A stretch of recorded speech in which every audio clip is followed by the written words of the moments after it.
Hello दोस्तों, स्वागत है आपका प्रियंका लर्निंग क्लासेस में। 67वीं बीपीएससी बिहार एसएससी बिहार दरोगा अन्य एग्जाम को ध्यान में रखते हुए घटना चक्र की सीरीज चलाई जा रही है। इसके अंतर्गत हम लोग समान विज्ञान के रसायन विज्ञान के क्वेश्चन को देखते हैं ताकि एग्जाम में कोई क्वेश्चन आपका यहाँ से न। आज का टॉपिक है बहुलक। इसके नोट्स के माध्यम से हम लोग पहले समझते हैं।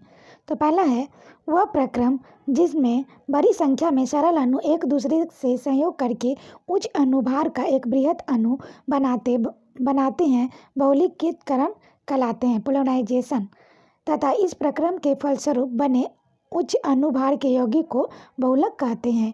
जिन सरल अणुओं के संयोजन से बहुलक बनता है एकलन कहलाते हैं। कुछ असंतृप्त हाइड्रोकार्बन के मुख्य बहुलक निम्नलिखित है। पॉलीइथिलीन पॉलीथीन एथिलीन का उच्च बहुलक है। नेक्स्ट देखते हैं, पॉलीइथिलीन ताप सुनम्य प्लास्टिक है। यह विद्युत अचालक, नम व जल प्रतिरोधी है। इसका उपयोग पैकिंग के लिए तथा जल के बचाव के लिए फिल्में व सीटें बनाए जाने में किया जाता है।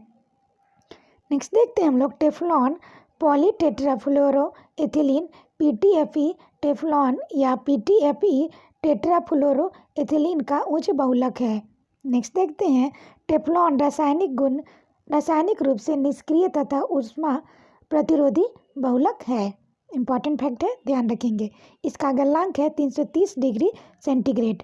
टेफ्लॉन पर सांद्र नाइट्रिक अम्ल, सल्फ्यूरिक अम्ल, हाइड्रोक्लोरिक अम्ल, एक्वारेज या सांद्र सोडियम हाइड्रोक्साइड विलयन आदि का उच्च ताप पर भी कोई प्रभाव नहीं होता है।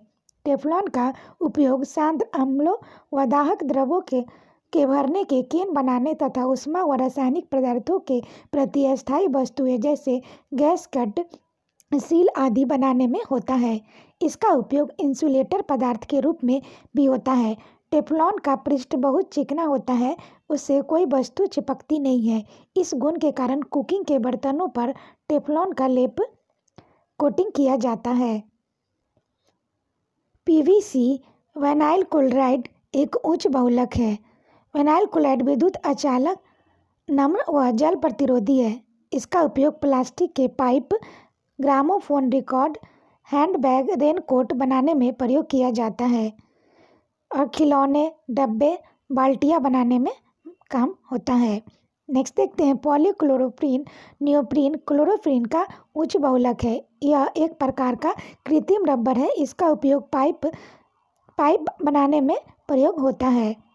अब नेक्स्ट हम लोग देखते हैं इससे रिलेटेड क्वेश्चन ताकि एग्जाम में कोई कन्फ्यूजन ना रहे।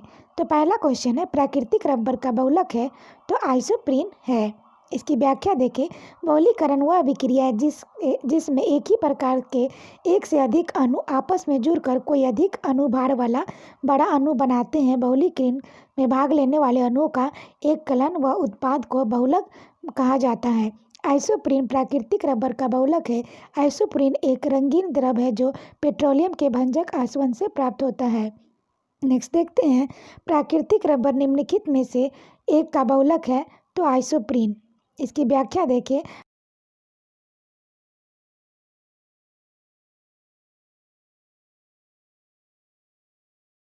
CH3 का bracket CH double bond CH2 है।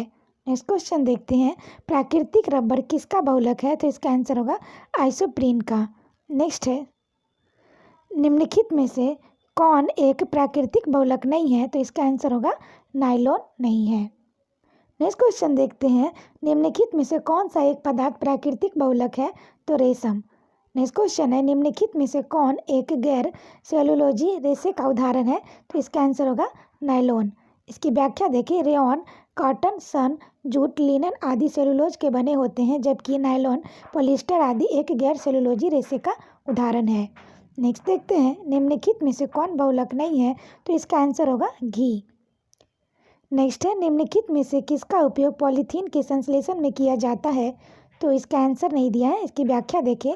पॉलीथीन एथिलीन के बहुलीकरण द्वारा बनाया जाता है, अतः पॉलीथीन एथिलीन का बहुलक होता है। नेक्स्ट है, प्लास्टिक से कौन सी गैस उत्पन्न होती है तो इसका आंसर होगा पॉलीइथिलीन। प्लास्टिक से पॉलीइथिलीन गैस उत्पन्न होती है। इंपॉर्टेंट फैक्ट है, ध्यान रखेंगे। नेक्स्ट क्वेश्चन देखते हैं, निम्नलिखित में से कौन सा बहुलक बुलेट प्रूफ वस्त्र बनाने में उपयोग किया जाता है? तो पॉलीएमाइड। इसकी व्याख्या है, बुलेट प्रूफ जैकेट के निर्माण में पॉलीपेराफिनिलिड टेरेफ्थालाइड पॉलीएमाइड नामक बहुलक का प्रयोग होता है। यह एक सिंथेटिक फाइबर है। इसका ब्रांड नाम केवलर है। नेक्स्ट देखते हैं, बुलेट प्रूफ पदार्थ बनाने के लिए निम्नलिखित में से कौन सा बहुलक प्रयुक्त होता है? तो यह जगह पॉलीएमाइड। इसकी व्याख्या देखें, बुलेट प्रूफ पदार्थ के निर्माण में पॉलीएमाइड का उपयोग किया जाता है। नेक्स्ट है, निम्नलिखित में से कौन सा बहुलक बुलेट प्रूफ खिड़की बनाने में उपयोग किया जाता है? तो पॉलीकार्बोनेट। नेक्स्ट देखते हैं हम लोग, बुलेट प्रूफ जैकेट के निर्माण के लिए किस बहुलक पदार्थ का प्रयोग होता है? तो केवलर। इसकी व्याख्या देखें, बुलेट प्रूफ जैकेट के निर्माण में केवलर नामक बहुलक का प्रयोग होता है। केवलर एक सिंथेटिक फाइबर है। यह पॉलीपेराफिलिन टेरेफ्थालाइड का ट्रेडमार्क नाम है। नेक्स्ट देखते हैं, निम्नलिखित में से कौन एक बुलेट प्रूफ जैकेट बनाने में प्रयोग किया जाता है? तो लेमिनेटेड कांच। इसकी व्याख्या देखें, बुलेट प्रूफ कांच मूल रूप से साधारण कांच की अनेक परतों के बीच पॉलीकार्बोनेट की एक परत डालकर बनाया जाता है।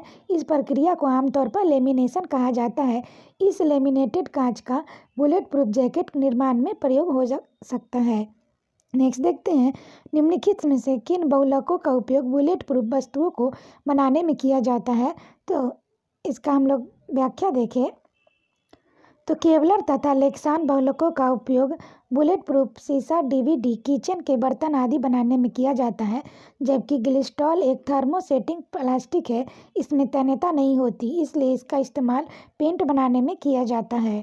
नेक्स्ट है, निम्नलिखित कथनों पर विचार कीजिए। तो पहला है टेफ्लॉन और डेकॉन बहुलक है। दूसरा नियोप्रीन संश्लेषित रबर है। तीसरा पॉलीथीन पॉलीइथिलीन का बहुलक है। प्राकृतिक रबर क्लोरोपिन है। तो इसकी व्याख्या, इसका आंसर हो जाएगा पहला और दूसरा और तीसरा।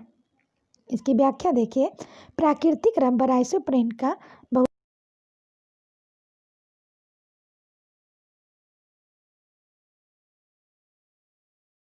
जाता है। संश्लेषित रबर के उदाहरण पॉलीस्टाइरीन, ड्यूरेप्रीन रबर, नियोजित rubber, Thiokol rubber, polyethylene, Teflon, Dacron बहुलक के उदाहरण है।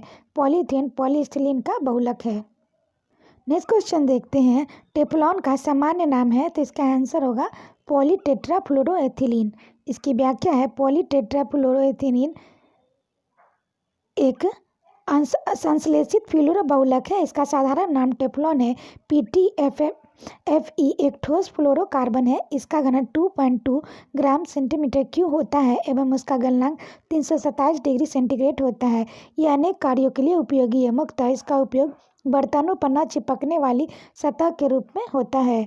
नेक्स्ट देखते हैं, नॉन स्टिक फ्राइंग कढ़ाई के लिए लगा होता है। तो इसका आंसर होगा टेफ्लॉन।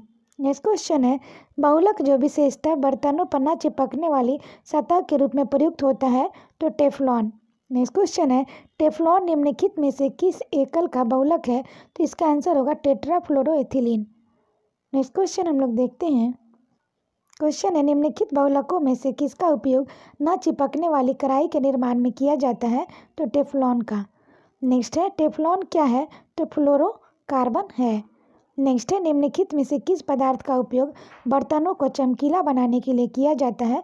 तो जिंक ऑक्साइड। इसकी व्याख्या है, जिंक ऑक्साइड का उपयोग बर्तनों को चमकीला बनाने के लिए किया जाता है। वस्तुओं को चमकीला बनाने में इस्तेमाल होने वाले अन्य ऑक्साइड इस प्रकार है: silicon dioxide, aluminium oxide, बेरिक oxide, sodium oxide इत्यादि।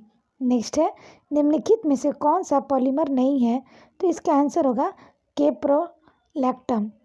इसकी व्याख्या देखें, केप्रोलैक्टम एक कार्बनिक यौगिक है जिसका सूत्र CH2 का होल 5 CO का ब्रैकेट NH होता है। यह नायलॉन के कच्चे माल के रूप में प्रयोग किया जाता है। नेक्स्ट है, निम्नलिखित में से किसके निर्माण में फिनॉल का प्रयोग किया जाता है? तो बेकेलाइट का किया जाता है। वर्ष 1907 में लियो बेकेलेट ने फिनॉल और फॉर्मल्डिहाइड की अभिक्रिया के फलस्वरूप बेकेलाइट का निर्माण किया था। नेक्स्ट क्वेश्चन देखते हैं, बेकेलाइट निम्नलिखित के संघनन से बनता है। तो इसका आंसर होगा फिनॉल और फॉर्मल्डिहाइड। इसकी व्याख्या देखिए, बेकेलाइट एक आरंभिक प्लास्टिक है। इसका रासायनिक नाम पॉलीऑक्सीबेंजाइल मेथिलीन ग्लाइकोएल्डिहाइड है। यह थर्मोसेटिंग फिनॉल फॉर्मल्डिहाइड रेजिन से होता है जो फिनॉल और फॉर्मल्डिहाइड के संघनन प्रतिक्रिया के फलस्वरूप बनता है। इसकी खोज वर्ष 1907 से 1909 के मध्य बेल्जियम के रसायन लियो बेकलेट ने की थी। नेक्स्ट क्वेश्चन देखते हैं, निम्नलिखित में से कौन सा बहुलक जैव निर्विकृत नहीं किया जा सकता? तो इसका आंसर होगा पीबीसी।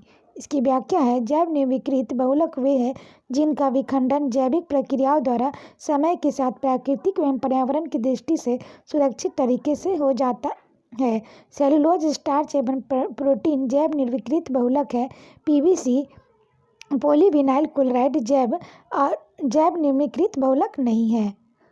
तो आशा करते हैं कि आपको ये वीडियो पसंद आया होगा। वीडियो पसंद आए तो इसे लाइक करें, शेयर करें, साथ ही चैनल को सब्सक्राइब